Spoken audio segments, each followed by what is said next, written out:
بیننده برنامه جهان نما هستید. من رازقیار هستم. رؤسای جمهور آمریکا و روسیه در آلاسکا با هم دیدار کردند. دونالد ترامپ رئیس جمهور ایالات متحده آمریکا پس از دیدار با ولادیمیر پوتین گفته که دو طرف در گفتگوهای مربوط به جنگ اوکراین به پیشرفت‌های چشمگیر دست یافتند. ولادیمیر پوتین نیز مذاکرات را سازنده خوانده، اما همچنان بر پیش‌شرط‌های تاکید کرده که بدون رسیدن به ریشه‌های اصلی بحران نمیتوان به صلح پایدار رسید. این در حالی است که رئیس جمهور اوکراین در این نشست حضور نداشته است. عزیز مارج، آگاه روابط بین الملل، برای بحث بیشتر در همین مورد در برنامه با ما وصل هستند. آقای مارج، سلام به شما، با برنامه بسیار خوش آمدین. چگونه بررسی میکنین دیدار رؤسای جمهور آمریکا و روسیه را؟ تشکر. نخست سلام برای شما، همکاران تکنیکی و شنوندگان محترم تقدیم میکنم. ببینید، با وجود که با مطبوعات جهان حقایقی که در مجلس صورت گرفته نبرآمده و نخواهد برآمد و همین مجلس به همین شکل که دو نفر به سطح بلند دیدن نست گچ میشد که مذاکره ای تفاهمات و صحبت ها از طریق مطبوعات و آنلاین و زوم یا صورت بگیرد یا تلفنی. مرم لزوم برای از این بودن که دو نفر باید تنهایی بیشینن، بسیار محدود، وقت کم. بعض مسائل عمده که در سطح جهان است که سر از او بررسی ها صورت گرفته، تحلیلات صورت گرفته، تجزیه و همه چیز مثلا توسط بسیار دانشمندان قوی جهان، سیاستمداران مطرح.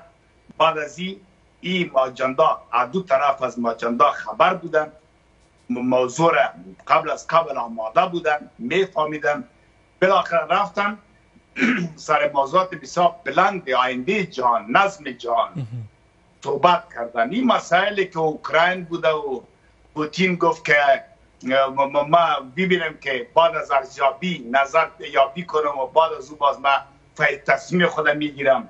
ترامپ گفت اگر برخورد پوتین سرد بود ما جلسه را ترک میکنم. و این به خاطر مطبوعات بوده که میخواد یعنی به خاطر کنترل اذهان عامه بوده. آقای مارج، اما جدای جنگ اوکراین با باور شما دیگه کدام موارد میتونه که بحث شده باشه در این نشست؟ ببین، اجندا یا خود در کل در مجموع است، اما او کنترل است. او به دست خود از یا خودش مدیریت میکنه. اگر جنگ اوکراین است، مسئله ایران است که باید پوتین یا روسیه و چین از او به دست برداره.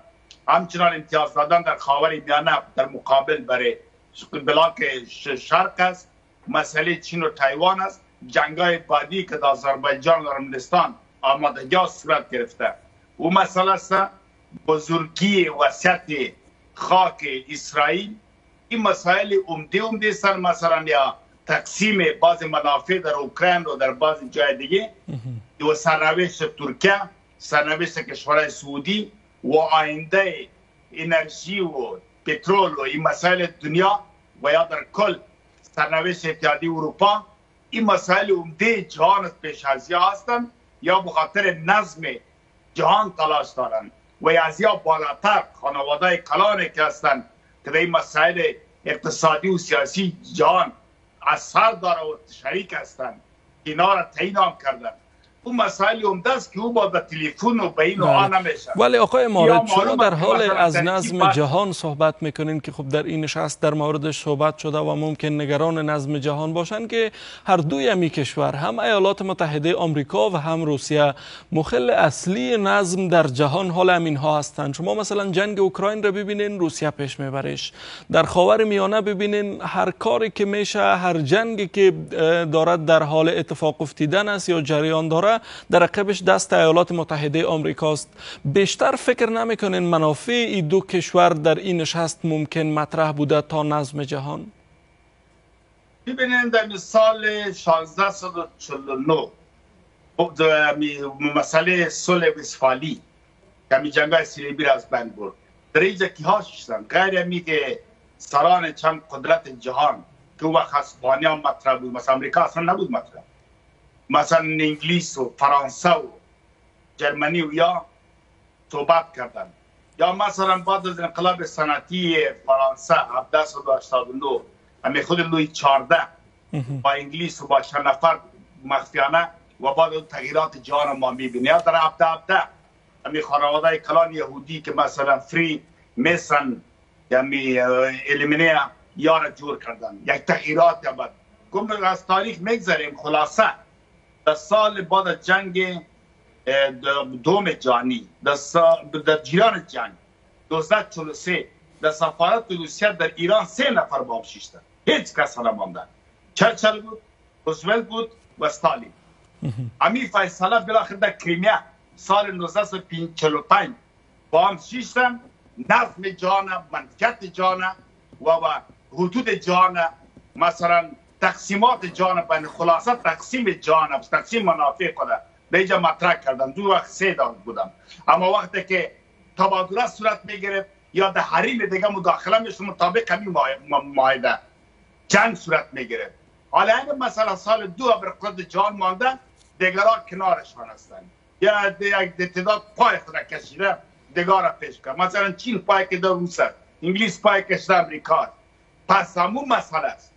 ضرورت به ایست که بعد از تغییرات و تبادلات اختصاصات و دوباره منافع ترسیم شود، حدود ترسیم شود، خط ترسیم شود. این با مذاکره با می شکل 10-15 دقیقه بیشتر نه. یس نو بله یا بله در این مسئله دیگه جندا 4-5 سال 10 سال 7 سال سرازی خور و بررسی شده. یعنی حال چی میشه؟ با بار شما حال پس از این نشست چی خواهد شد؟ یعنی برآیند این نشست چی خواهد بود با مردم جهان؟ همین مسئله سال سری دنیا مطبوع سعی فکر نکنه که ترامپ که بسیار خوب گپ زدیم انشالله صلح میاریم. مسئله اقتصاد جهان گپ زدیم، پوتین بوده که واقعا شد و بسیار خوش هستم و این تو سری نه. حال میبینن جهان و ببینن سیاسیون جهان عمل از یاره که چی عمل نه، تغییرات حادثات جهان ببینن که چی تغییرات حال میاد، چی ظهور میکنن، چی بروز میکنن. در اون صورت باید بفهمه مردم که فیصله یا صحبت از اینی مسائل بودن. یعنی حداقل پیشبینی شما چی است؟ فکر میکنین مثلا آیا یک تقسیمات صورت گرفته بین ایالات متحده آمریکا و روسیه یا نه موارد دیگه حداقل مورد بحث بوده؟ ببینید در این جلسه نماینده اتحادیه اروپا نوخبر صورت تقسیمات شده.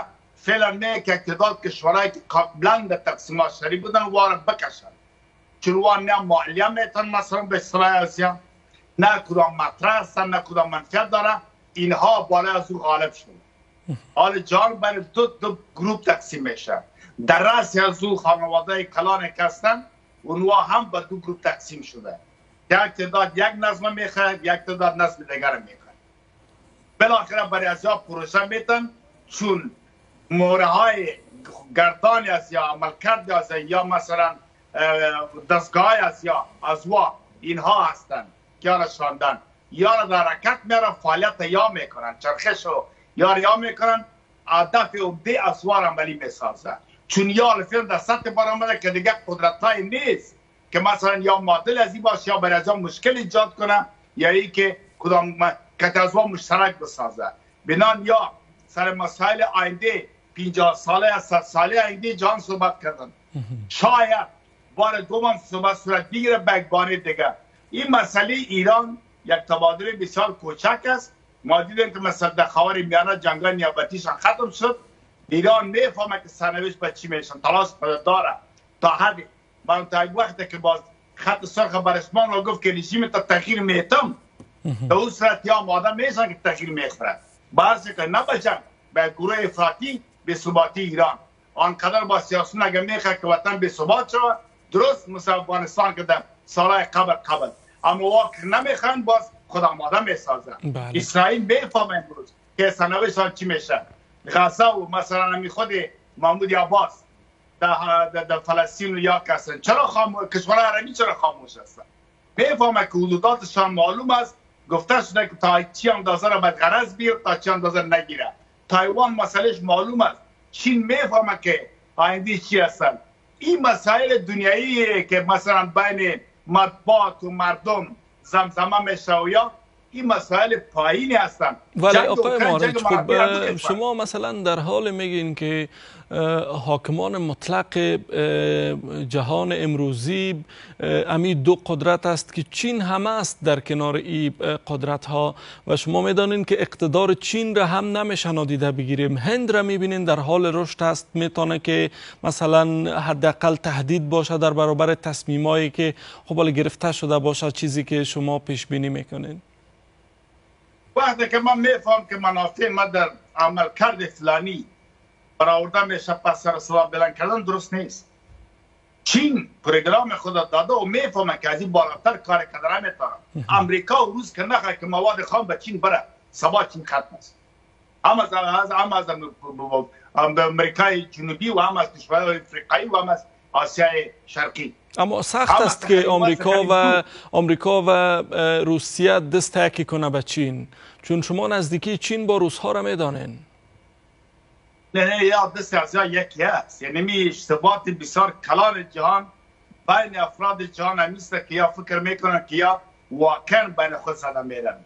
منافع از یا اگر زدن و کندن باشه، مثلا می جنگ اوکراین روس اگر واقعی باشه، همین لحظه ما صحبت میگه پوتین میتونه که زلنسکی را در خود قصر از بند ببره. میتونه. این واقعیت است. یک سالم قبول میکنه. پس چرا این کار نمیکنه؟ جنگ و سوسوت. این جنگ منافع بیشتره. یا منفعت خود داره. راست از یا عرض کردم قبلا گروه‌های هست، خانواده‌ای هستن که یا استقامت میتن یا آوردن میارن. سبا و نخیر نه پوتین اجرای جمهور است نه ترامپ. یک نظم پیدا شده هست. این که چگونه میچرخانه به کدام مسیر میبره، به کدام طرف. حتی می جنگ صورت میگیره، جنگل جانی صورت میگیره، به اجازه صورت میگیره. یک آفت و کرونا و یا که به اجازه صورت میگیره. اما چیز منفعت از جاست. مثلا نظم طور نگاه میکنن که اگر لزوم باشه، مثلا میگن که تقریبا نفوس جان به 8 میلیارد قریب شده یا 9 میلیارد قریب شده، در حالی که گنجایش جان 4 میلیارد است. نه به محیط زیست یا خراب میشن و به حالت دیگه گون میشن. پس یا تصمیم شاید بگیره که بیا اقتدار یک چند میلیون بعد از بند بره، چی رقم از بند بره. باز هم این مسائل کرونا و یاستن و باز مسائل جنگ و انداختن هستن. یک در کنار ازی در جنگ اگر ویرانی میشه، همین فابریکای بزرگ، کمپانی بزرگ ساختمانی از کی است؟ از همیاست یا میان پجور میکنن. اگر کدام جنگل در میگیره و خراب میشه، همین انشورنس و بیمه از کی هستن؟ خب مثلا اگر قرضه میگیره بانک از کی است؟ بانک هم پس از همیاستن. یعنی همه چیز یا مثلا و اسلحه مصرف میشه. اسلحه از یاسن یا خب مارکت برای فروش سلاح میسازن.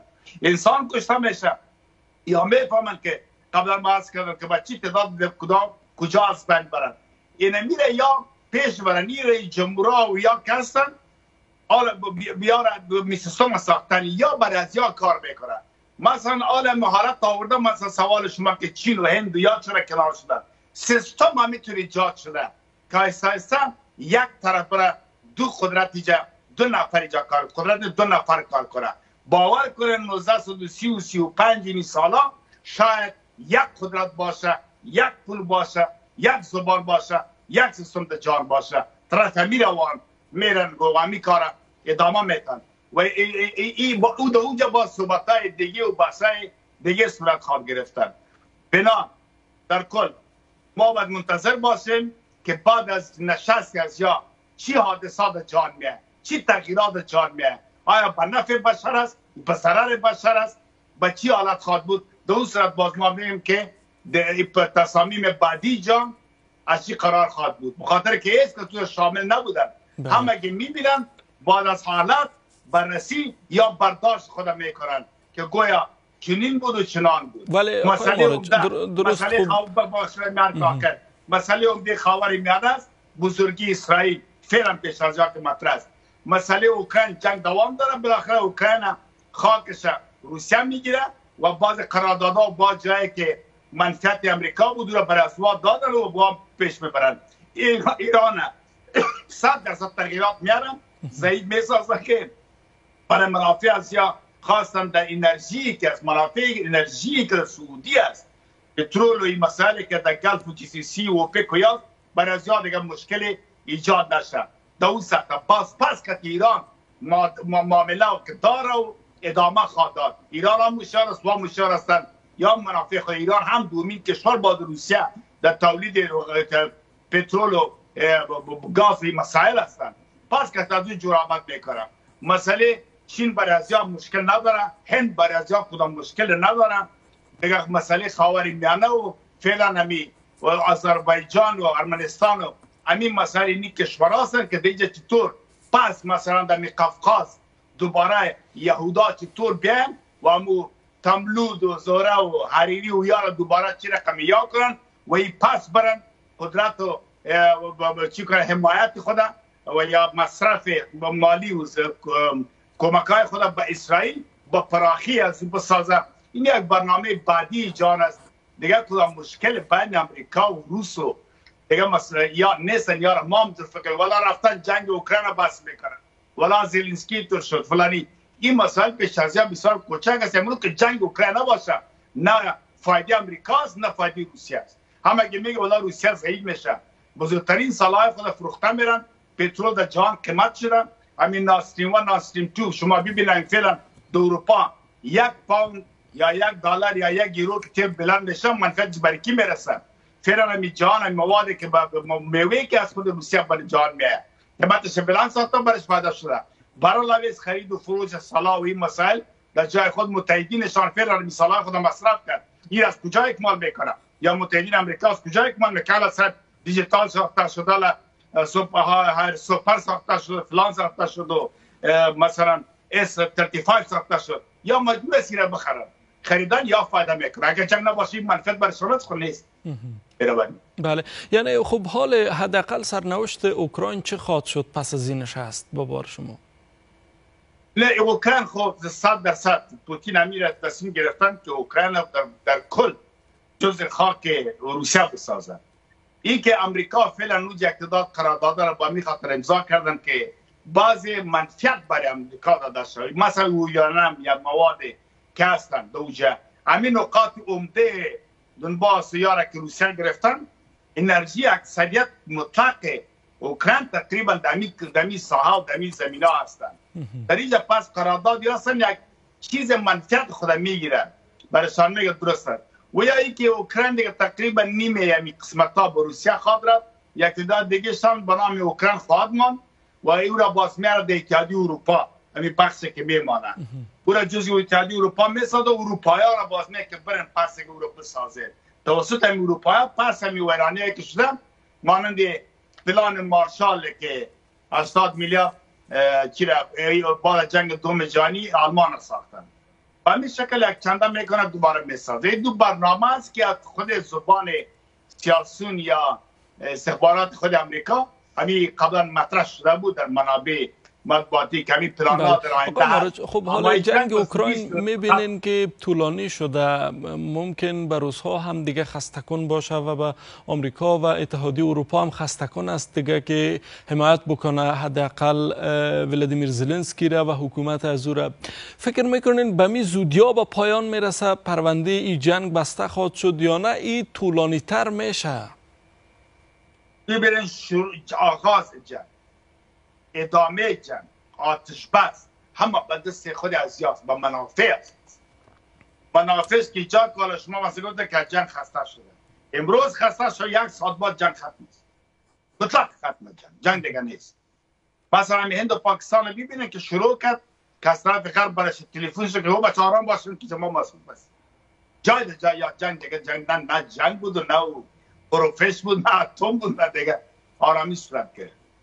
یا مثلا به ایران گفته شد که ما اینقدر تا این حدود این کار میکنیم، اما کار عملی که صورت گرفت بعدش گفته که ما عمل دومی داریم.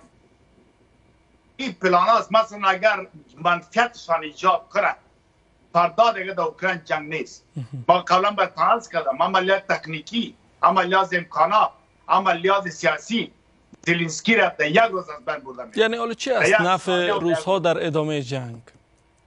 بله 100% ما قبل عرض کردم. چی است؟ چقدر تیل قیمت میشد جان در خصوصا در کشورهای اروپایی. در اروپا فعلا تیل بلند شده و یک مالات از ناسیم 2 خود روسیه به جرمنی و مدیترانه میام به طرف اروپا.